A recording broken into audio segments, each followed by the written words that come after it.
दोस्तों हाल ही में मैंने विच बोर्ड नामक सुपरनैचुरल हॉरर फिल्म देखा है जिसे चक रसल डायरेक्ट कर रहे हैं। ये फिल्म प्राइम वीडियो पे अवेलेबल है और इसे देखने का लिंक मैं वीडियो के डिस्क्रिप्शन में छोड़ दूंगा। वैसे आज की वीडियो में हम फिल्म की कहानी को जानते हुए इसकी एंडिंग पे बातें करेंगे। अब वीडियो शुरू करने से पहले मेरी आप सभी से एक रिक्वेस्ट है कि अगर आपको ये वीडियो पसंद आती है तो वीडियो को लाइक और चैनल को सब्सक्राइब भी जरूर कीजिएगा। So now with that said, let's roll the intro.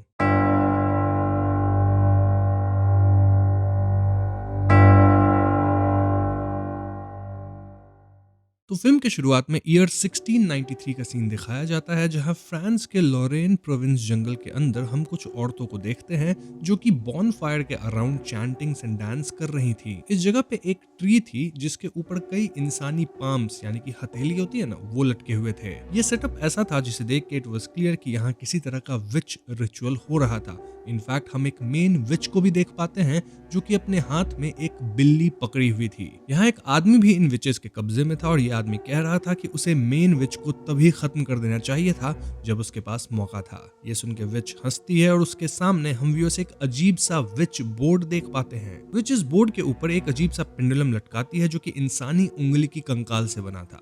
ये पेंडुलम नाचते हुए एक पर्टिकुलर साइन पे रुकता है जो कि हैंड सिंबल था और इसका मतलब था कि आदमी के हाथ अलग कर दिए जाएंगे। कुछ औरतें चैंटिंग्स करते हुए आदमी के हाथ को अलग करने आती हैं, लेकिन तभी यहाँ कुछ मर्द लोग घोड़े पे आते हैं जो कि इन विच जैसी औरतों पे अटैक कर देते हैं। इससे यहाँ भगदड़ मच जाती है और ये मर्द लोग गन्स वगैरह लेके आए थे जिसकी मदद से ये विचेस को हंट करना शुरू करते हैं। इस हाथापाई में दोनों साइड से लोग खत्म होते हैं और अंततः मर्द लोग न सिर्फ बंदी हुए आदमी को आजाद करते हैं बल्कि ये मेन विच को पकड़ भी लेते हैं। इस सब के दौरान विच बोर्ड वहीं गिर जाता है और इसी पॉइंट पे फिल्म का टाइटल आता है। यहाँ से कहानी प्रेजेंट टाइम में आती है जहाँ दो चोर new Orleans museum of natural history में चोरी करने आए हैं और इनका मकसद है सिर्फ और सिर्फ विच बोर्ड को चुराना। जी हाँ दोस्तों, वही विच बोर्ड जिसे हमने स्टार्टिंग सीन में देखा था और करंटली ये बोर्ड इस म्यूजियम में है। अब इन दो चोर में से एक लालची चोर चाह रहा था कि वो और चीजें भी चुरा ले, लेकिन दूसरा नॉर्मल चोर उसे ऐसा करने से मना करता है। इसी बात को लेकर दोनों चोर में हाथापाई हो जाती है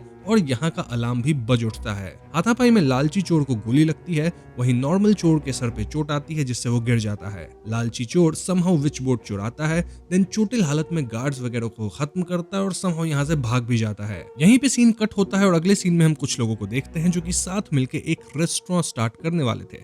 इनफैक्ट ये सारे दोस्त अपनी लाइफ की पूरी सेविंग्स इस रेस्टोरेंट में झोंक चुके हैं और ये रेस्टोरेंट न्यू ऑर्लिन्स के फ्रेंच क्वार्टर एरिया में खुलने वाला है। नाउ रेस्टोरेंट का प्राइमरी ओनर क्रिश्चियन रहने वाला था और क्रिश्चियन की मदद उसकी गर्लफ्रेंड एमिली भी कर रही थी। इनके साथ कुछ और लोग थे लाइक रिची, जैक, जैकी एक्सेट्रा। ये सभी फिलहाल जंगल एरिया में फ्रेश ऑर्गेनिक मशरूम्स कलेक्ट कर रहे थे ताकि इससे ये लोग फ्रेश फूड प्रिपेयर कर सके। इसी दौरान एमिली को फील होता है कि जंगल में से कोई उसे घूर रहा है, लेकिन अगले ही क्षण वहां कोई नहीं था। देन एक कैट एमिली को दिखती है और ये वही कैट है जिसे हमने विच के हाथों में भी देखा था। इस कैट का पीछा करते हुए एमिली को जंगल में एक बैग मिलता है जिसके अंदर वही चुराया हुआ विच बोर्ड था। जी हाँ दोस्तों, एमिली इस बोर्ड को उठा लेती है, देन इसे क्रिश्चियन को दिखाती है और ये दोनों बोर्ड अपने साथ ले जाते हैं क्योंकि ये एंटीक आइटम जैसा दिख रहा था जो कि इनके रेस्टोरेंट के डेकोर का पार्ट बन सकता था। हालांकि ये दोनों नोटिस नहीं करते कि जहां ये विच बोर्ड पड़ा था उससे कुछ ही दूर पे उस लालची चोर की लाश पड़ी थी जो कि इस बोर्ड को चुरा के भागा था। वहीं दूसरी तरफ कहानी नॉर्मल चोर पे फोकस करती है जो कि किसी अलेक्जेंडर बैप्टिस्ट नामक बंदे के घर पे था और हम समझ पाते हैं कि बैप्टिस्ट ही इस नॉर्मल चोर को विच बोर्ड चुराने के लिए पैसे दिया था। बट ऑफ कोर्स चोर फेल हो गया और वो फेलियर का ब्लेम लालची चोर पे डाल रहा था। बैप्टिस्ट को समहाउ पता था कि लालची चोर खत्म हो चुका है। इनफैक्ट बैप्टिस्ट यहाँ सिटी के मैप के ऊपर एक पेंडुलम लटकाता है जिससे उसे ये तक अंदाजा लग जाता है कि फिलहाल विच बोर्ड कहाँ है। अब बैप्टिस्ट के साथ 3 लड़कियां भी थी जो कि ट्रिपलेट्स थी और ये आशा एंसेस्टर्स थी। ये लोग नॉर्मल चोर के सामने एक अजीब सा कॉल्ड्रन लाती हैं और एकदम से हम नोटिस करते हैं कि चोर किसी रिचुअल जैसी सर्कल में बैठा है। फिर आशा सिस्टर्स चोर के गले पे अटैक करके उसका खून इस कॉल्ड्रन में कलेक्ट करती हैं और ये चोर तो ऑफ कोर्स खत्म हो जाता है। चोर का खून भी इस रिचुअलिस्टिक सर्कल में स्प्रेड होता है। Now coming back to Christian and his friends, well restaurant opening से पहले ये लोग फ्रेंड्स एंड फैमिली के लिए पार्टी रखते हैं ताकि वो लोग फूड टेस्ट कर सके एंड जेन्युइन रिव्यू दे सके। इस पार्टी में ब्रूक नामक लड़की भी आती है जो कि क्रिश्चियन की एक्स गर्लफ्रेंड हुआ करती थी। ब्रूक मिस्टिकल आइटम्स और उसकी हिस्ट्री वगैरह में काफी इंटरेस्टेड रहती थी। इनफैक्ट यही उसका डोमेन ऑफ वर्क भी था। ब्रूक के आने से एमिली थोड़ा अजीब फील करती है और हमें एमिली के बारे में भी कुछ बातें पता चलती है। लाइक एमिली पहले ड्रग एडिक्ट हुआ करती थी, जिसके कारण उसे रिहैब में जाना पड़ गया था, लेकिन पिछले 8-9 महीने से एमिली क्लीन है and she is feeling better now. हमें एक और बात पता चलता है कि एमिली की जो एंगेजमेंट रिंग है वो शिफ्टिंग करते वक्त कहीं खो गई है। अब मौका पाके एमिली ब्रूक को वो विच बोर्ड दिखाती है, आस्किंग कि ये क्या चीज है। ब्रूक बताती है कि ये बोर्ड उइजी बोर्ड से भी पहले की चीज है, अराउंड 1600-1700s का आइटम है और उइजी बोर्ड इसी से इंस्पायर हुआ था। ब्रूक कहती है कि ये एक ऑथेंटिक बोर्ड है और वो यहाँ बोर्ड पे बने सिंबल्स पे भी ध्यान देती है। ब्रूक बताती है कि इस बोर्ड पे कुछ स्विंग करके यूजुअली आपको आपके सवाल का जवाब मिलता है और आत्माओं से बातें भी हो सकती है। एमिली तुरंत अपनी नेकलेस निकाल के उसे एज पेंडुलम यूज करती है, लेकिन यहाँ कोई मूवमेंट नहीं होता और इससे एमिली को लगता है कि ये बोर्ड वर्क नहीं करता। लेकिन तभी घर के फायर प्लेस से एक कौवा निकलता है जो कि जल रहा था और वो घर में उड़ने लगता है, इधर उधर आग लगाने लगता है। इससे यहाँ अफरा तफरी मच जाती है, लेकिन समहाउ लोग खिड़की खोल के इस कौवे को बाहर निकालते हैं और घर के आग को भी बुझाते हैं। खैर अगले दिन सभी रेस्टोरेंट की मेन्यू फाइनलाइज करने के लिए फूड आइटम्स बनाने लगते हैं। वहीं एमिली को इस विच बोर्ड के बीचों बीच एक आई दिखती है जो कि टर्न होती थी। इसी वुडन आई को निकालने पे अंदर एक स्पेस होता है जिसमें वही फिंगर बोन वाला पेंडुलम था जिसे हमने मूवी की स्टार्टिंग में देखा था। एमिली इस पेंडुलम के लेकर सवाल करती है कि उसका एंगेजमेंट रिंग कहाँ है और ये पेंडुलम एक्चुअली में एक कंपास की तरह मूव होके एमिली को गाइड करता है। ये पेंडुलम वापस से उस हैंड सिंबल पे पॉइंट करता है और इसी के पैरेलल में क्रिश्चियन, रिची और जैक फूड बना रहे थे, जहां रिची को खिड़की के बाहर वही सेम कैट दिखती है। इनफैक्ट डम्पस्टर के पास ढेर सारी कैट्स थीं। रिची बार बार कह रहा था कि उसे वो विच बोर्ड प्रॉब्लमेटिक चीज लग रही है, लेकिन क्रिश्चियन इस बात पे ध्यान नहीं देता। तभी किचन में नीचे थोड़ा वाटर या ऑयल स्पिल होता है, देन स्लाइसिंग मशीन अपने आप ऑन होता है। इसके बाद ऐसा कोइंसिडेंस बनता है कि रिची स्पिल पे फिसलता है और उसका हाथ स्लाइसिंग मशीन में घुस जाता है, जिससे उसकी हथेली ही कट जाती है। जी हाँ दोस्तों, ये देख के क्रिश्चियन फ्रीक आउट करता है और वो खून रोकने की कोशिश करता है ताकि ब्लड लॉस ना हो। देन क्रिश्चियन रिची का कटा हुआ हाथ ढूंढता है, लेकिन वो बिल्ली इस हाथ को लेके बाहर भाग जाती है। ये लोग एम्बुलेंस बुलाते हैं, लेकिन एक्सट्रीम ब्लड लॉस के कारण रिची नहीं बच पाता। इसी सब के बीच दो और चीजें होती है। पहली ये कि एमिली को वाकई अपनी एंगेजमेंट रिंग मिल जाती है with the help of which board, और हम ये भी देखते हैं कि वो जो कैट थी वो रिची का हाथ खा रही थी। वैसे इस मूवी के दौरान हम हमेशा कैट को देखते हैं, तो मैं बार बार आपको नहीं बताऊंगा। और कैट काइंड ऑफ एक सिंबलिज्म है विच का, मतलब जो हमने मेन विच भी देखा था स्टार्टिंग के सीन में, उसके गोद में भी एक कैट थी और ये वही सेम कैट है। एनीवेज, तो इसके बाद रिची के फ्यूनरल का सीन आता है जहां जेसी नामक बंदा एमिली से मिलने आता है। जेसी एक्चुअली वो बंदा है जो कि हमेशा एमिली को ड्रग्स वगैरह सप्लाई किया करता था और इसलिए जेसी को देख क्रिश्चियन बहुत भड़कता है और उसे यहाँ से भगा देता है। फ्यूनरल के बाद उस रात एमिली के पास वही कैट आ जाती है और एमिली इस कैट को पालने का सोचने लगती है। इनफैक्ट हम समझ पाते हैं कि एमिली विच बोर्ड की तरफ अट्रैक्ट होने लगी थी और इन दोनों बातों से क्रिश्चियन कंफर्टेबल नहीं था। एमिली के सोने के बाद क्रिश्चियन विच बोर्ड के बारे में गूगल करता है, जहां उसे पता लगता है कि 1996 में किसी रिचुअल के तहत एक कत्ल हुआ था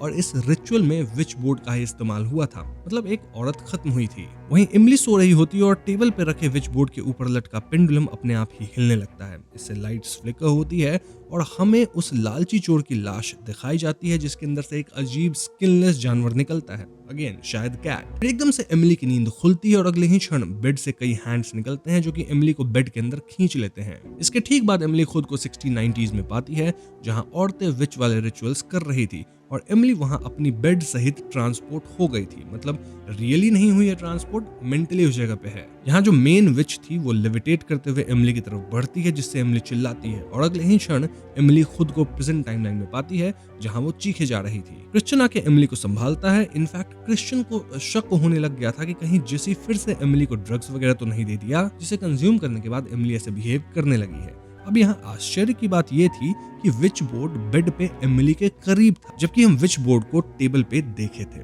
यहाँ दोस्तों मैं एक और बात मेंशन कर दूं कि अब तक न्यूज में यह आने लग गया था कि म्यूजियम से एक विच बोर्ड चोरी हुई है और एमिली इस न्यूज को देख ली थी, यानी कि एमिली को पता था कि ये विच बोर्ड चुराया हुआ आइटम है। स्टिल वो इसे ना तो रिटर्न करना चाहती थी, ना ही वो ये बात क्रिश्चियन को बताती है। जो भी हो, क्रिश्चियन अब तक एमिली को लेकर परेशान होने लग गया था और ऐसे में वो अपने एक्स ब्रूक से मिलता है। क्यों? क्योंकि क्रिश्चियन के हिसाब से एमिली अजीब तब से बिहेव करना शुरू कर दी है जब से ये विच बोर्ड घर में आया है, और इस विच बोर्ड के बारे में ब्रूक ही और डिटेल्स निकाल सकती है। ब्रूक बताती है कि ये बोर्ड एंशिएंट विकन प्रैक्टिस से रिलेटेड है और इसके बारे में ब्रूक से ज्यादा उसका एक फ्रेंड जानता है। विका काइंड ऑफ एक फेथ है जिसे आज भी कई लोग प्रैक्टिस करते हैं, और इसके बारे में जानने के लिए क्रिश्चियन को ब्रूक के साथ उस आदमी के घर जाना होगा जहां आज एक पार्टी है, मतलब वही जो ब्रूक का फ्रेंड है। दूसरी तरफ एमिली नहा रही होती है जब कुछ असाधारण गतिविधियां होती है, जिसके अंत में बाथटब से कुछ हैंड्स एमिली को टब के अंदर खींच लेते हैं। इससे एमिली खुद को काले पानी में पाती है जहां उसे पास्ट का एक विजन आता है। ये विजन लेट 1600s का था जब फ्रांस के किसी गांव में अमीलिया नाम की औरत थी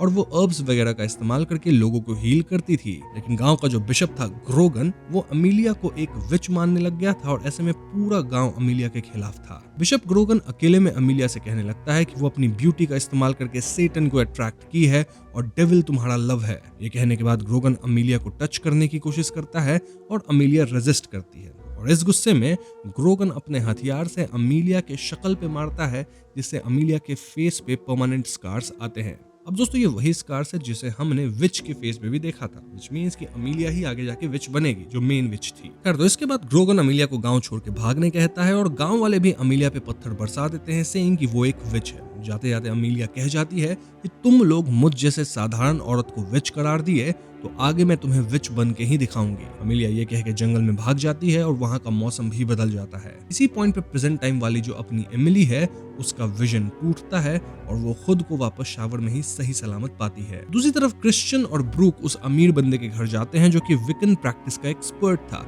and he was none other than Alexander Baptiste. Baptiste Christian को वेलकम करता है और यहाँ हम अजीब सी मास्क्ड पार्टी देखते हैं जहां वो ट्रिपलेट्स भी थी। क्रिश्चियन को ये सब अजीब लगता है, लेकिन बैप्टिस्ट बताता है कि आज फेस्टिवल ऑफ समर सॉल्स्टिस है जो कि सभी सेलिब्रेट कर रहे हैं। यहाँ एक अजीब बात ये होती है कि बैप्टिस्ट कहता है कि वो क्रिश्चियन और ब्रूक के बीच कनेक्शन फील कर पा रहा है, जबकि क्रिश्चियन का कहना था कि ब्रूक बस उसकी दोस्त है। लेकिन दोस्तों जैसे ही बैप्टिस्ट ये बोल के अपना हाथ क्रिश्चियन के कंधे पे रखता है, क्रिश्चियन इमेजिन करता है कि वो ब्रूक के साथ इंटीमेट हो रहा है, ऑल्दो ये भ्रम तुरंत टूट जाता है। इसके बाद बात विच बोर्ड पे आती है जिसे पेंडुलम बोर्ड्स भी कहा जाता है, और बैप्टिस्ट बताता है कि ऐसे बोर्ड्स 1733 के दौरान पोप द्वारा आउटलॉड हो गए थे, यानी काइंड ऑफ बैन हो गए थे। उस टाइम पे अगर कोई ऐसे बोर्ड्स रखता था तो उसे स्टेक पे जिंदा जला दिया जाता था। ब्रूक बोर्ड की ड्राइंग बनाकर बैप्टिस्ट को दिखाती है और बैप्टिस्ट बताता है कि लेट 1600s के दौरान फ्रांस के छोटे गांव में एक ट्रैवलर पहुंचता है। ये ट्रैवलर पाता है कि गांव के सभी मर्द, औरत, बच्चे, मतलब जो कोई भी था,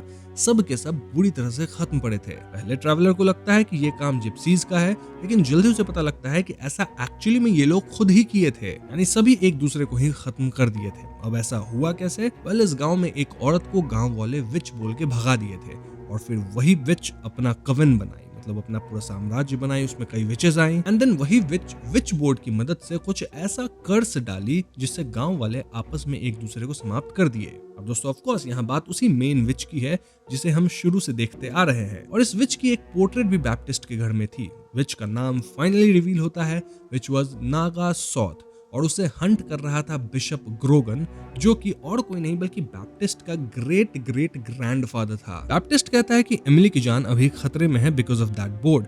इनफैक्ट पुलिस तक उस बोर्ड को ढूंढ रही है, इसलिए बैप्टिस्ट उनकी मदद करेगा टू फिक्स दिस सिचुएशन। अब क्रिश्चियन को बैप्टिस्ट बिल्कुल पसंद नहीं आ रहा था, लेकिन उसके पास कोई दूसरा ऑप्शन था भी नहीं, कि ये लोग पुलिस के पास बोर्ड लेके नहीं जा सकते थे। बोर्ड एक मिसिंग आइटम था, और अगर ये लोग पुलिस के पास जाते तो पुलिस इन्हें ही गिरफ्तार करती। दूसरी तरफ एमिली को जेसी का कॉल आता है जो कि उसे ड्रग्स बेचने की कोशिश करता है, और वहीं बैकग्राउंड में विच बोर्ड के ऊपर टंगा हुआ जो फिंगर बोन पेंडुलम था वो स्विंग करता है। एमिली अजीब ट्रांस में होती है और कुछ देर बाद क्रिश्चियन यहाँ आता है। एमिली क्रिश्चियन के साथ इंटीमेट होने लगती है और क्रिश्चियन को एमिली का बर्ताव अजीब लगता है, एज इफ वो अपने होश में नहीं है। एमिली को यह तक पता था कि क्रिश्चियन आज पूरा दिन अपनी एक्स के साथ था। यहाँ दोनों इंटीमेट होने लगते हैं और क्रिश्चियन पूछता है कि क्या तुम्हें जेसी कुछ ड्रग्स वगैरह सप्लाई किया है। इस पे एमिली बोलती है कि बोर्ड मुझे बताया है कि आज के बाद जेसी मुझे कभी परेशान नहीं करेगा। सो यस, एमिली और क्रिश्चियन इंटीमेट हो रहे हैं। वहीं हम जेसी का सीन देखते हैं जहां जेसी एक बिल्डिंग के छत पे जाता है जो कि ड्रग लेने वाले लोगों का अड्डा था। यहाँ जेसी एक नई लड़की को किसी तरह से भारी ड्रग देने जाता है,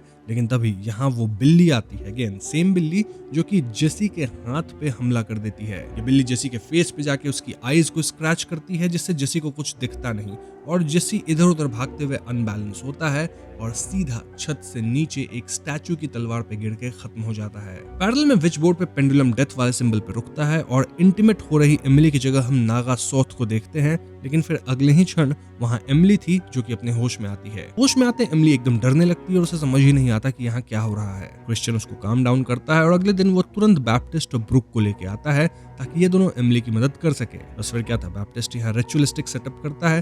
देन वो विच बोर्ड पे फिंगर बोन वाली पेंडुलम घुमाता है और 10 तक काउंट डाउन करके एमिली को सुला देता है थ्रू हिप्नोटिज्म। या कई चीजें इधर उधर उड़ती है, जैसे एमिली की जो क्रॉस थी वो तक दीवार में जाके लग जाती है। फिर जो पेंडुलम था वो एक्चुअली में बोर्ड के ऊपर सर्कल्स में नाचने लगता है और एक ग्लो प्रोड्यूस करने लगता है। इसी के पैरेलल में हमें 1690s का सीन दिखाया जाता है जहां बिशप ग्रोगन नागासोथ को जेल में कैद करके रखा था और वो नागासोथ को विच बोर्ड यूज करके दिखाने को कहता है। नागासोथ बताती है कि इस विच बोर्ड की जो फिंगर बोन पेंडुलम है ना, उसे वो अपनी ही रिंग फिंगर काट के बनाई है। अब नागासोथ जब बोर्ड यूज करती है तो उसकी पेंडुलम भी ठीक वैसे ही रोटेट करती है जैसे प्रेजेंट टाइमलाइन में बैप्टिस्ट की रोटेट हो रही हो। और ऐसा प्रतीत होता है कि भले इन दो इंसिडेंट्स की टाइमलाइन अलग है, लाइक एक प्रेजेंट टाइम में है, एक 1690s में, लेकिन दोनों इंसिडेंट्स एक साथ ही हो रही है। इससे दोनों टाइमलाइंस में चीजें वाइब्रेट करती हैं और एकदम से सब कुछ शांत हो जाता है। अब आप सोच रहे होंगे यहाँ हुआ क्या। दरअसल दोस्तों, बैप्टिस्ट यहाँ गेम खेला जहां वो रिचुअल करके 1690s वाली विच नागासोथ को प्रेजेंट टाइमलाइन में बुला लिया था। इसका मतलब है कि एमिली के बॉडी में अब नागासोथ है और 1690s में नागासोथ की बॉडी में एमिली चली गई है। सो यस, प्रेजेंट में एमिली जो कि नागासोथ है वो ऐसे एक्ट करती है एज इफ वो ठीक हो गई है और उसे बोर्ड की जरूरत अब नहीं है। बैप्टिस्ट भी स्माइल करते हुए कहता है कि वो ये बोर्ड ले जाके अथॉरिटीज को लौटा देगा, लेकिन ऑफ कोर्स वो ऐसा नहीं करने वाला। वहीं 1690s में नागासोथ के अंदर एमिली आई है और उसे समझ ही नहीं आ रहा कि वो जेल में क्यों बंद है। इनफैक्ट उसे तो यहाँ का लैंग्वेज तक समझ में नहीं आ रहा था। बगल वाले सेल की एक बूढ़ी कहती है कि तुम तो इंग्लिश बोल रही हो, यानी नागासोथ अपनी डेथ को एस्केप करके तुमसे रिप्लेस हो गई है। अब क्योंकि दोस्तों 1690s के इस फ्रेंच गांव में इंग्लिश किसी को नहीं आती थी, तो सब नागासोथ रूपी एमिली की भाषा को डेविल्स लैंग्वेज बोल रहे थे और उसे स्टेक पे जलाने के लिए तैयार थे। Coming to current timeline, Emily जो कि असल में नागासोथ है, वो जंगल में उस जगह पे जाती है जहां लालची चोर खत्म पड़ा था। उसके शरीर पे अजीब लाल मशरूम उग चुका था और इसे एमिली कलेक्ट करती है। अब आज रात ही रेस्टोरेंट की ओपनिंग थी जिसमें कई डिशेस थे और ऑन्ट्रे डिश में ही एमिली इस फ्रेश मशरूम को रखवाती है। इनके रेस्टोरेंट में टाइम्स मैगजीन से एक फूड क्रिटिक भी आने वाला था जिसका नाम था मिस्टर डोशे और एमिली एकदम कॉन्फिडेंटली उसे वेलकम करती है। अब ये क्रिश्चियन के लिए आश्चर्य वाली बात थी क्योंकि यूजुअली एमिली इतनी कॉन्फिडेंट लड़की नहीं थी, लेकिन हम तो जानते हैं कि ये एमिली के भेष में नागासोथ है। इस पार्टी में बैप्टिस्ट और ब्रुक भी आते हैं और धीरे धीरे डिनर सर्व होना शुरू होता है। बैप्टिस्ट क्लियरली ब्रुक से कहता है कि वो आज यहाँ कुछ भी ना खाए। इनफैक्ट वो भी कुछ नहीं खा रहा था, स्पेशली दोज रेड मशरूम्स। बाकी डाइनर्स डिनर खाना शुरू करते हैं एंड एज एक्सपेक्टेड एमिली द्वारा लाए गए स्पेशल रेड मशरूम में कुछ तो ऐसा था जिससे सभी को खाना बहुत टेस्टी लगता है। सभी एकदम हॉट फील करने लगते हैं और उनका बर्ताव अजीब होने लगता है। लाइक एक लेडी जैक को इनअप्रोप्रिएटली टच करने लगती है जो कि बस सर्व कर रहा था और इससे उस लेडी का जो पति था वो गुस्सा होने लगता है। इन जनरल पूरे रेस्टोरेंट में लोग विचलित हो रहे थे। एक केओस वाला एनवायरनमेंट क्रिएट हो रहा था जहां लोग एक दूसरे पे गुस्सा हो रहे थे और जल्दी सब एक दूसरे पे हमला करना शुरू करते हैं। एमिली यहाँ नुकीले चाकू भी बांट देती है जिससे कुछ ही सेकंड में सभी एक दूसरे को खत्म करने लगते हैं। इनफैक्ट जो टाइम्स मैगजीन वाला बंदा आया था ना, मिस्टर डूशे, उसको जो सर्व किया जाता है उसमें एक हाथ था। लिटरली ये वही हाथ होगा जो कि पहले कटा था, इसका रिची का। वहीं हमें दिखाया जाता है कि विच बोर्ड पे पेंडुलम मूव होकर स्कल सिंबल पे था, विच मींस डेथ, और तभी तो लोग यहाँ सबको एक दूसरे को खत्म कर रहे हैं। इसी के पैरेलल में हमें 1690s का भी सीन दिखाया जाता है जब एक गांव में सभी मर्द, औरत और बच्चे समाप्त हुए थे और तब भी ऐसा ही कुछ हुआ था। क्रिश्चियन के एम्प्लॉय भी मशरूम टेस्ट की थी और उसे क्रिश्चियन का चेहरा अजीब हंसता हुआ दिख रहा था। देन उसे क्रिश्चियन के चेहरे की जगह सिर्फ स्कल दिखता है। वो ट्रांस में जाके क्रिश्चियन पे हमला करने का सोचती है लेकिन क्रिश्चियन उससे बचता है। वहीं रेस्टोरेंट के डाइनिंग एरिया में तो लोग जैक और जैकी तक को समाप्त कर दिए थे। विच बोर्ड पे पेंडुलम मेड्यूसा पे जाता है और हमें गेस्ट को मेड्यूसा बन के सब पे अटैक कर दे देखते हैं। मतलब वो लिटरली नहीं बनी होगी लेकिन ऐसा लोगों को इमेजिन हुआ होगा। टाइम्स वाला रिपोर्टर मिस्टर डूशे यहाँ क्रिश्चियन पे अटैक करता है लेकिन क्रिश्चियन समहाउ पलटवार करके रिपोर्टर को खत्म करता है। उसी मोमेंट पे पुलिस आती है जो कि क्रिश्चियन के हाथ में चाकू देखती है और ऐसे में पुलिस क्रिश्चियन पे गोली चला देती है। क्रिश्चियन समहाउ भागता है और बाहर उसे पुलिस ऑलमोस्ट घेर लेती है, लेकिन तभी एन वक्त पे ब्रूक अपनी कार में क्रिश्चियन को बिठा के भगाती है। इसी सब के बीच एमिली ये सब एंजॉय कर रही थी और वो बैप्टिस्ट के साथ निकल लेती है। अब दोस्तों क्रिश्चियन देख लिया था कि एमिली बैप्टिस्ट के साथ गई है, इसलिए वो बैप्टिस्ट के घर जाने का प्लान करता है। ब्रूक कहती है कि बैप्टिस्ट आज रात ही यूरोप निकल रहा है तो इन्हें अभी तुरंत वहां जाके कुछ तो करना होगा। बस फिर क्या था, ये दोनों बैप्टिस्ट के घर पे जाते हैं जहां क्रिश्चियन कार की डिक्की में छुप जाता है। ऐसा इसीलिए क्योंकि बैप्टिस्ट के लोग ब्रूक को जानते थे और उसे अकेले इजीली अंदर जाने देते। सो यस, क्योंकि क्रिश्चियन छिप गया तो ब्रूक इजीली एंट्री ले पाई और ये दोनों अब कैंपस में एंट्री ले चुके हैं। अब थोड़ी देर बाद ब्रूक गाड़ी रोकती है और यहाँ बैप्टिस्ट के आदमी आके क्रिश्चियन को पकड़ लेते हैं। जी हाँ दोस्तों, ब्रूक बैप्टिस्ट के लिए काम कर रही थी और वो क्रिश्चियन को बहला फुसला के पकड़वा चुकी है। ब्रूक कहती है कि उसे भी विकन प्रैक्टिस करना है, जिसके कारण वो ऐसा करी है। इसके बाद ये लोग क्रिश्चियन को बंदी बना के बैप्टिस्ट के पास ले जाते हैं, जहां क्रिश्चियन को उसी रिचुअल सर्कल में चेयर पे बिठाया जाता है। बैप्टिस्ट कहता है कि नागासोथ को अपना रिवेंज फिर से लेना था, लाइक 1690s, ताकि वो ट्रूली रिबॉर्न हो सके। इसीलिए रेस्टोरेंट वाला जो पूरा कांड था वो किया गया है, जो कि 1690s वाले कांड से मिलता है। बैप्टिस्ट के हिसाब से नागासोथ वन ट्रू विच है, जिसके अंदर द स्कॉर्न ऑफ लिलिथ और द मैजेस्टी ऑफ क्लियोपैट्रा है। बट द क्वेश्चन वाज कि इफ एमिली के अंदर नागासोथ ट्रूली रिटर्न करी है तो वो बैप्टिस्ट की बात क्यों मानेगी? आई मीन बैप्टिस्ट के ग्रेट ग्रेट ग्रैंडफादर जो थे बिशप ग्रोगन, वो तो नागासोथ को हंट कर रहे थे, राइट? वेल, बैप्टिस्ट कहता है कि उसकी फैमिली को हमेशा से पता था कि नागासोथ की पावर क्या है और बैप्टिस्ट एक्चुअली में नागासोथ का मास्टर बनना चाहता है। इसी के पैरेलल में हमें 1690s का सीन दिखाया जाता है, जहां नागासोथ, जिसके अंदर फिलहाल एमिली है, उसे स्टेक पे डाल के गांव वाले जलाने वाले थे और नागासोथ रूपी एमिली बहुत ज्यादा परेशान थी। Now coming back to Baptiste, वो बताता है कि क्रिश्चियन इंटरनेट पे एक फोटो देखा था, राइट? और उसमें जो एक लेडी खत्म हुई थी वो विक्टिम नहीं बल्कि एक विच थी। वो औरत नागासोथ की डायरेक्ट ब्लड लाइन थी और उस औरत की एक बेटी थी जिसे ऑर्फनेज में डाला गया था। और दोस्तों, एमिली भी ऑर्फनेज में ही पली बढ़ी है, यानी कि बैप्टिस्ट कंक्लूड कर रहा था कि एमिली एक्चुअली में उस विच की बेटी हुई, जिससे वो भी नागासोथ की ब्लड लाइन हो गई। इस पॉइंट पे हम एमिली को एंट्री लेते देखते हैं, जो कि नागासोथ विच की तरह ड्रेस्ड थी। इनफैक्ट उसके फेस पे स्कार भी था। एमिली रूपी नागासोथ क्रिश्चियन को किस करती है और यहाँ विच बोर्ड का पेंडुलम नाचना शुरू करता है। इससे क्रिश्चियन को विजन आता है कि 1690s वाले एरा में उसकी एमिली नागासोथ की बॉडी में फंसी है और जलाई जाने वाली है। इसके तुरंत बाद बैप्टिस्ट के लोग क्रिश्चियन पे हमला करते हैं, लेकिन क्रिश्चियन पलटवार करता है और वो एमिली पे ही चाकू तान देता है। बैप्टिस्ट इससे नहीं डरता, रादर वो अपने great great grandfather bishop Grogan का कोट और क्रॉस पहनता है, देन कहता है कि नागासोथ का ट्रांसफरेंस कंप्लीट हुआ और क्रिश्चियन अब कुछ भी नहीं कर सकता। लेकिन दोस्तों, इस पॉइंट पे आता है एक ट्विस्ट ये कि एमिली के अंदर वाली नागासोथ अब पूरी तरह से ट्रांसफर हो चुकी थी, तो वो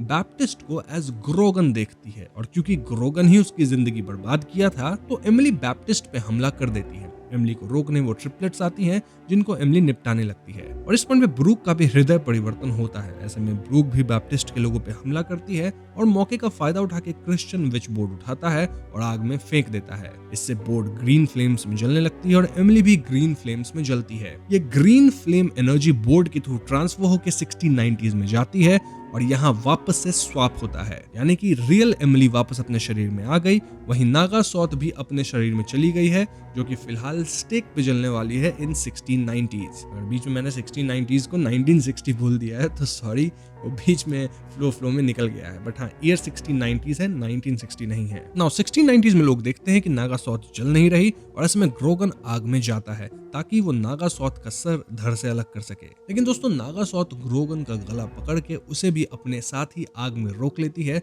जिससे दोनों जल जाते हैं। Coming to present, Baptiste Christian को 2 गोली मारता है, देन आग से विच बोर्ड निकालता है। इससे बैप्टिस्ट के शरीर में आग लग जाती है और इसी मौके का फायदा उठा के क्रिश्चियन बैप्टिस्ट पे अल्कोहल फेंकता है, जिससे आग फैल जाती है। इस फैले हुए आग से बैप्टिस्ट जलता है, लेकिन बैप्टिस्ट समहाउ आग बुझाता है और तब तक एमिली उठ गई थी, जो कि रियल एमिली ही है, और वो बैप्टिस्ट के सर में गोली मार के उसे निपटा देती है। इसके बाद एमिली क्रिश्चियन को चेक करती है, जो कि सरवाइव नहीं कर पाता और जाते जाते वो एमिली को क्रॉस देके जाता है। इसके बाद मौका वारदात पे पुलिस आती है और यहाँ सिचुएशन को कंट्रोल किया जाता है। ध्यान देने वाली बात यह है कि विच बोर्ड अब भी बच गया है और यहाँ एमिली और ब्रूक अब एक दूसरे को सपोर्ट कर रही हैं। पुलिस वाले बैप्टिस्ट का शरीर बॉडी बैग में डालते हैं और इससे पहले बॉडी बैग बंद होता, बैप्टिस्ट की आंखें खुलती है, जो कि थोड़ी लाल थी। यहाँ सीन कट होता है और हमें वेटिकन सिटी रोम का दृश्य दिखाया जाता है, जो कि कुछ समय बाद का दृश्य है। और यहाँ ब्रूक जो है वो ये विच बोर्ड एक कैथोलिक आर्च बिशप को बेच देती है। इसके लिए आर्च बिशप ब्रूक को डायमंड्स देता है और यहाँ हम ब्रूक के साथ एमिली को भी देखते हैं। इनफैक्ट एमिली ही इन डायमंड्स को अपने पर्स में रखती है। अब इनके जाते आर्च बिशप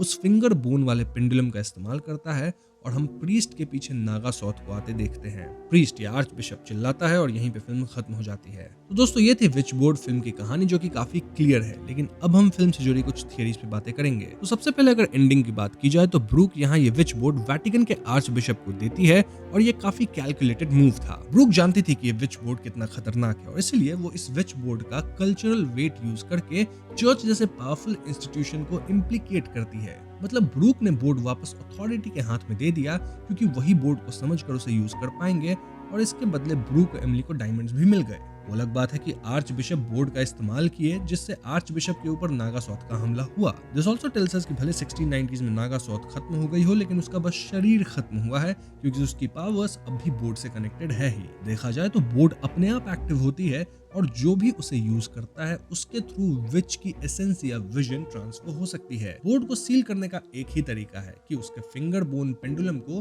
बोर्ड के बीच वाले आई पॉकेट में डाल दो। इसके बाद पेंडुलम खुद से मूव नहीं होगा और विच बोर्ड भी वर्क नहीं करेगा, या एटलीस्ट पेंडुलम को विच बोर्ड से दूर रखो। नाउ कमिंग टू बैप्टिस्ट, वो भले खत्म हो गया हो लेकिन एंड में एकदम से उसकी आंख खुलती है। ऐसा इसलिए क्योंकि बैप्टिस्ट एक पावरफुल ऑकल्टिस्ट था और वो इतना पावरफुल था कि वो नागा सॉथ तक को कंट्रोल करने की सोच रहा था। वो विकन रिचुअल्स प्रैक्टिस करता था और उसके अंदर मेरे ख्याल से कुछ विचेस भी थी। लाइक जो आशा ट्रिपलेट्स थी वो भी विचेस ही थी जो कि उसके साथ काम करती थी। ऐसे में बैप्टिस्ट के लिए मौत को चकमा देना कोई बड़ी बात नहीं होगी। उसका शरीर भले खत्म हुआ है लेकिन अब उसकी बॉडी एक विसल की तरह काम कर सकती है। एक थ्योरी ये भी कहती है कि नागा सॉथ ने मरते वक्त अपनी कुछ पावर्स बैप्टिस्ट में अननोइंगली ट्रांसफर कर दी, क्योंकि टेक्निकली बैप्टिस्ट भी उसी ग्रोगन की फैमिली से है जिसके साथ नागा सॉथ का हिस्ट्री रह चुका है। बैप्टिस्ट अब इंसान नहीं बल्कि एक अनडेड वेसल की तरह बन चुका होगा जो कि सीक्वल में वापस आ सकता है। ओवरऑल देखा जाए तो विच बोर्ड एक ट्रांसफर मीडियम जैसा है जहां इंसानी रूह डिफरेंट टाइमलाइंस में ट्रैवल कर सकती है। देखो आइडियली 1690s की इवेंट्स हो चुकी है और अब प्रेजेंट डे चीजें कई सालों बाद हो रही है, लेकिन फिल्म में दोनों इवेंट्स पैरेलल में हो रही थी एज इफ दोनों टाइमलाइंस कनेक्टेड हैं। फिल्म जानबूझकर इसको ब्लर करती है क्योंकि ऑफ कोर्स ये लोग डार्क जैसा टाइमलाइन वाला खेल तो नहीं कर सकते ना, टाइम ट्रैवल जैसा, तो चीजों को सिंपल रखा गया है। ऑल्दो इससे काफी सवाल क्रिएट होते हैं जिसका कोई डेफिनेट आंसर नहीं है। वैसे मेरा आंसर ये होगा, मतलब मेरा मानना ये है कि सब एक इनफाइनाइट लूप की तरह है। पास्ट यानी 1690s में नागा सॉथ का जलना और प्रेजेंट में एमिली का बचना, ये दोनों इवेंट्स एक दूसरे पे डिपेंड करते हैं। अगर एमिली पास्ट में जाकर नागा सॉथ को नहीं रोकती तो प्रेजेंट में बोर्ड कभी पावरफुल नहीं बनता, और अगर बोर्ड पावरफुल नहीं होता तो एमिली कभी पास्ट में नहीं जाती। ये काइंड ऑफ ग्रैंडफादर पैराडॉक्स जैसा है। इसका मतलब है कि एमिली कभी भी इस कर्स से भाग नहीं सकती, मतलब ये उसकी डेस्टिनी है, उसकी किस्मत है। अब एक और पॉइंट ये आता है कि अंत में ब्रूक बैप्टिस्ट को धोखा क्यों दी। वेल, इसके दो पहलू हो सकते हैं। पहला पहलू कि ब्रूक कभी भी पूरी तरह से विकन रिचुअल्स प्रैक्टिस नहीं की थी और वो एज पे थी। वो किसी भी तरफ पलट सकती थी, और ऐसे में जब वो बैप्टिस्ट की बेरहमी देखी तो वो एंड में एमिली और क्रिश्चियन को सपोर्ट की। वहीं दूसरा पहलू ये है कि ब्रूक सर्वाइवल ड्रिवन अपॉर्चुनिस्ट थी और उसने बैप्टिस्ट को एक्सप्लॉइट किया, फिर बोर्ड को सेल करके अपनी सेफ्टी या फिर वेल्थ को भी सिक्योर कर ली। मतलब वो मौका देखती थी कि कौन सा पलड़ा भारी है, जिसका भारी है उसकी तरफ हो जाएंगे। कुछ फैन थियरीज का कहना है कि ब्रूक एक्चुअली कल्ट सिंपैथाइजर थी पहले से ही, और उसकी ex girlfriend history scenes hint करते हैं कि वो ऑकल्ट से ऑलरेडी फेमिलियर थी, इसलिए उसका final trade logically self preserving step हो सकता है। Now if we talk about the board, well ये बोर्ड भले थोड़ा जला लेकिन अभी खत्म नहीं हुआ। मे बी थोड़ा डैमेज हुआ होगा लेकिन इसकी पावर्स अब भी पूरी तरह से इंटैक्ट है। बोर्ड के बनावट पे ध्यान दे तो ये पता चलता है कि विच बोर्ड 3 लेयर्स में बटा हुआ है, जिसमें सबसे सेंटर में वो अजीब ऑल सीइंग आई है जो सीधे यूजर को घूरती है। ये ना सिर्फ पेंडुलम रखने की हिडन कंपार्टमेंट थी बल्कि इसे gateway to the spirit world माना जा सकता है। इसके बाहर के सर्कल में शायद 12 ज़ोडिएक साइंस हैं जैसे कि स्कॉर्पियो, लियो, पाइसेस एक्सेट्रा, जो शायद ये दिखाता है कि ये बोर्ड सिर्फ आत्माओं से नहीं बल्कि प्लैनेटरी पोजीशन से किस्मत से भी जुड़ा है। सबसे इंपॉर्टेंट है इसका आउटर रिंग जहां हम स्कल जो कि मौत को डिपिक्ट करता है उसे देखते हैं, देन सेवर्ड हैंड को देखते हैं जो कि जब भी आता है तो इंसान का हाथ कटता है एज ए सैक्रिफाइस, फिर हार्ट को देखते हैं जो कि दिल या प्यार को डिनोट करता है, फिर मेड्यूसा का सर देखते हैं जिसका एग्जांपल हम रेस्टोरेंट में देखे कि जब मैडनेस फैल रहा था तो एक मेड्यूसा जैसी लड़की बन गई थी और वो भी अटैक करती है। फिर हम आंख देखते हैं जो कि इजिप्शियन सिंबल ऑफ लाइफ है, एक क्राउन देखते हैं जो कि पावर या फिर जो राजा होते हैं उनका सत्ता होता है उसको डिनोट करता है। फिर बोर्ड में ग्रीन सेक्शंस में कुछ लैटिन शब्द भी लिखे हैं लाइक वेरिटा जिसका मतलब होता है सच, देन ऊपर नॉन लिखा है जो कि उस बोर्ड को एक डार्क कंपस जैसा बनाता है जो सिर्फ यस नो नहीं बल्कि बुरे अंजाम भी बताता है। यहाँ यस नो का भी एक सेक्शन है। देन सेटन वाला गोट हॉर्न सिंबल है एंड मेनी मोर। लेकिन सिंबल्स जो भी हों, एक बात तय है कि ये बोर्ड सिर्फ डिस्ट्रक्शन ही लाता है। अब कई व्यूअर्स का ये भी मानना है कि फिल्म एक फेट लूप पे बेस्ड है। नागासॉथ ने अपनी कर्स ऐसी सेट करी है कि फ्यूचर में कोई उसको वापस जरूर लाएगा, और ऐसे में हर अटेम्प्ट जब भी आप करते हैं जिससे आप बोर्ड को डिस्ट्रॉय कर सकें, वो इस लूप को सिर्फ ब्रीफली डिले करता है। अगर ऐसा है तो बैप्टिस्ट ब्रूक आर्चबिशप सब लूप के एजेंट्स हैं, और यहाँ कोई आपको ट्रू क्लोजर नहीं मिलता है, जो कि इस फिल्म में भी नहीं मिला। और ये तब तक नहीं मिलेगा जब तक हम ओरिजिनल पैटर्न तक नहीं पहुंच जाए, मतलब जो ओरिजिनल साइकिल का परसिक्यूशन हुआ था उस जगह तक ना पहुंचे। ये थ्योरी फिल्म के रिपीटेड 1690s और प्रेजेंट पैरेलल से सपोर्टेड है, और ऐसे में इस फिल्म की कई पार्ट्स आ सकते हैं। ऑल्सो अगर फिल्म की यूनिवर्स में चर्च जैसे पावरफुल इंस्टीट्यूशंस बोर्ड को अपना रहे हैं, तो वो ऑकल्ट की नॉलेज को वेपनाइज कर सकते हैं, जैसे ritual, state level manipulation, propaganda या कंट्रोल्ड रिजरेक्शन। ये ऑब्वियसली स्पेकुलेटिव है, लेकिन फिल्म का वैटिकन कट इसी पैरानोया को लाइट करता है। मतलब ईविल अब प्राइवेट कलेक्टर्स और पब्लिक इंस्टीट्यूशंस दोनों में घुस चुका है, और लास्ट सीन भी यही डिनोट करता है। सो यस, ओवरऑल हम कह सकते हैं कि फिल्म में अभी काफी क्वेश्चंस रह गए हैं, और ऐसे में इट्स वेरी पॉसिबल कि हमें इस फिल्म का सीक्वल देखने को मिले। हाँ, जब भी सीक्वल आएगी मैं आपके लिए एक्सप्लेनेशन लेके आ जाऊंगा, एंड होपफुली मैंने यहाँ आपके सारे डाउट्स क्लियर कर दिए होंगे। स्टिल कोई डाउट है तो कमेंट सेक्शन खुला है, आप पूछ सकते हैं। लगे हाँ तो आप इस वीडियो को लाइक और शेयर भी कर दीजिएगा, साथ ही चैनल पर नए हैं तो हमें सब्सक्राइब भी कीजिएगा, क्योंकि हम अपने चैनल पे ऐसी वीडियोस लाते रहते हैं। पीस।